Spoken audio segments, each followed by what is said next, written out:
Hi guys! So, for today's video, diba? Ang napamili natin sa New Stars guys ay itong napkin na green na sikat sa TikTok. Nabili lang namin siya ng 11 pesos, nag-sale doon. Hindi ko alam hanggang kailan. 11 pesos, dating 25 pesos. So, bumili ako ng 2, 4, 8 bundles guys ng tissue. Tapos, bumili na rin ako ng gloves worth 44 pesos. Cleaning wipes, 25 pesos. Sa New Star to, kung meron kayong New Star sa lugar niyo, alam niyo yung mga presyo ng sa New Star. And then, Scotch tape, 14 pesos. And this, correction tape, 19 pesos. Johnson soap, no, nagkakamali, 20, basta ganon. Sorry naman, basta mura lang siya guys. And then, itong clipboard, whiteboard para sa anak ko, kasi sira na yung clipboard niya. Yes, A4 siya. A4 ang pwede ilagay dito. Ayan. And then, bumili din ako ng box for only 52 pesos guys. 52 pesos. Then, bumili din ako ng ball pen, 7 pesos ang isa guys. So, ayan. Dalawang black and dalawang blue. Sa New Star lahat to guys kung binili. Next guys bale, sa New Star din to guys, sa New Star. So, bumili ako ng clip. Yung madami ang clip pang ano siya, pang mga panty, bra. So, ito ay 21 pesos lang guys. So, bago kayo bumili guys sa mga clip, i-check nyo muna isa-isa. Ayan.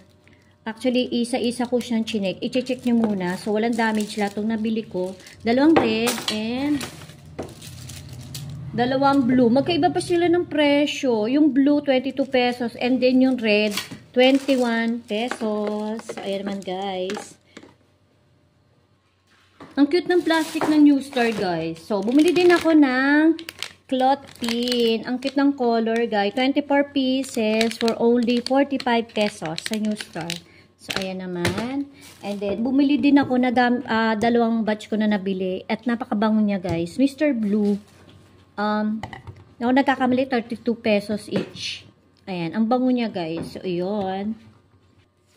Tapos, bumili na rin ako ng Sunrox worth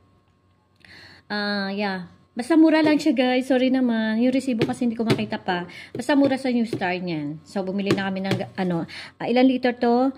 1,892 ml ang nakalagay dito guys. So, ayan. Sunrox. Tapos, bumili ako ng dalawang pirasong Alcampor. 12 pesos isa. Ayan. Alcampor, 12 pesos ang isa. Kailangan ko to sa mga cabinet, mga sa towels, ganyan, drawers. Tapos, si Mr. bumili nitong palinis sa CR niya sa second floor. And take note, talaga yung brand niya, Angel. So, sa kanya pala to guys. Kasi Angel yung pangalan niya. So, yun lang. Angel Strong Toilet Liquid. Ewan ko lang kung ano to. Maganda tong palinis. 53 pesos guys. 53 pesos. Tapos, bumili ako ng apron.